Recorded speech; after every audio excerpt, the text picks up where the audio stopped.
হয় নিশ্চয়কৈ ক'ব লাগিব শ্ৰমিকসকলৰ যি দীৰ্ঘদিনীয়া দাবী তেওঁলোকৰ মজুৰি বৃদ্ধিৰ দাবী ৩৫০ টকাকৈ যি দাবী আছিলে চৰকাৰে দিম বুলি কৈছিলে কিন্তু আজিলৈকে তেওঁলোকে কাৰ্যক্ষম কৰিব পৰা নাই আৰু তাৰ প্ৰতিবাদত আজি ডিমাকুছিৰ ৰাজপথত ওদালগুৰিৰ ডিমাকুছিৰ ৰাজপথত এনেদৰে শ্ৰমিকসকল ওলাই আহিছে। মই দৃশ্য দেখুৱাই ল'ব বিচাৰিছোঁ।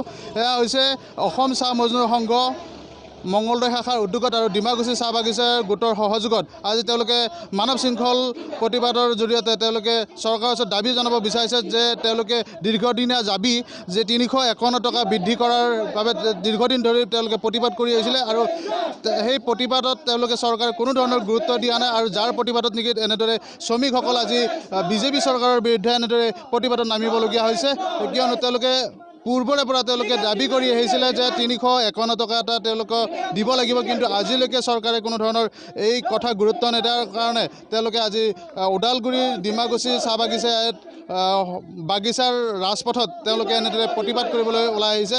মোৰ লগত ইয়াৰ প্ৰতিবাদকাৰী আছে। কি ক'ব আপোনালোকে এনেদৰে প্ৰতিবাদত নামিবলগীয়া হৈছে?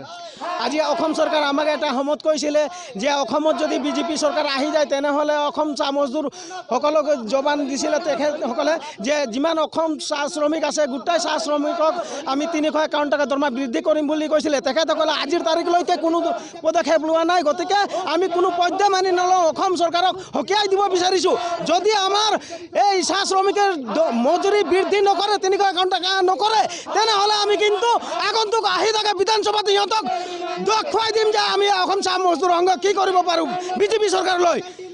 হয় নিশ্চয়কৈ ক'ব লাগিব তেওঁলোকে এনেদৰে ক্ষোভ উজাৰিছে। মোৰ লগত আৰু এজন প্ৰতিবাদকাৰী আছে। কি ক'ব?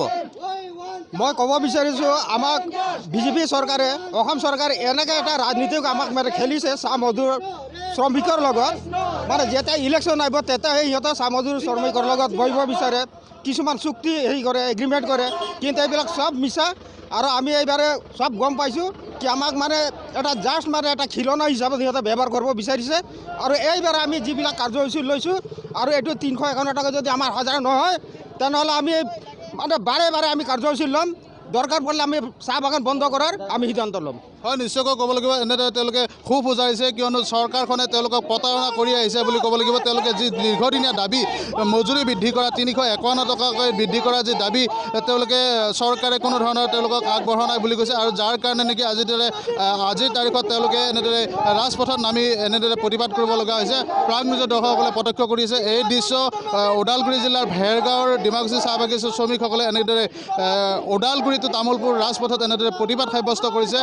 চৰকাৰে প্ৰতাৰণা কৰাৰ তেওঁলোকে অভিযোগ উত্থাপন কৰিছে আৰু এইবাৰ তেওঁলোকে উচিত প্ৰত্যুত্তৰ দিম বুলিও কৈছে কিয়নো তেওঁলোকক যি টোপ দি আহিছিলে এই টোপ কোনো ধৰণৰ তেওঁলোকে মানি নলয় কেৱল ভোটৰ কাৰণেহে তেওঁলোকক ব্যৱহাৰ কৰি আছে বুলি তেওঁলোকে উল্লেখ কৰিছে।